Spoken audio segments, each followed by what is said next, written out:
الحمد للہ رب العالمین والصلاة والسلام علی سید الانبیاء والمرسلین۔ الحمد للہ آج عید المبارک کا تیسرا دن ہے، تو اللہ تبارک و تعالیٰ کے لاکھ لاکھ کرم سے اس وقت ہم جو ہے بحریہ ٹاؤن کے ایریے میں ایک بات عرض کرنی تھی، کہ چلیں یہیں سے اپنے ناظرین کو یہ ماحول بھی دکھا دیں اور ساتھ ساتھ کچھ بات بھی بتا دیں۔ یوں کہ اگر تجارت کریں اور اسلام کے پاکیزہ اصولوں کے مطابق کریں، شریعت کے مطابق کریں، تو رزق میں بھی برکت ہوتی ہے۔ لیکن جو ہمارے اسلاف کا طریقہ انداز اور طریقہ کار تھا تجارت کرنے کا، خصوصی طور پر آپ تاریخ پڑھیں تو بڑا عمدہ تھا۔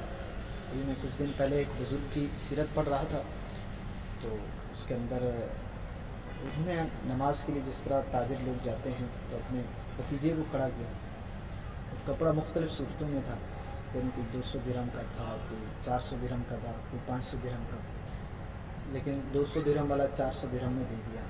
بزرگ جب واپس آ رہے تھے تو راستے میں دیکھا اس بندے کے ہاتھ میں اس کپڑے کو، کہا یہ کپڑا کتنے کا خریدا؟ کہا 400 درہم کا۔ پھر واپس لے کر آئے اپنی دکان پر اور 200 درہم اس کو واپس کیے، بولے حقیقتاً یہ کپڑا 200 درہم کا تھا۔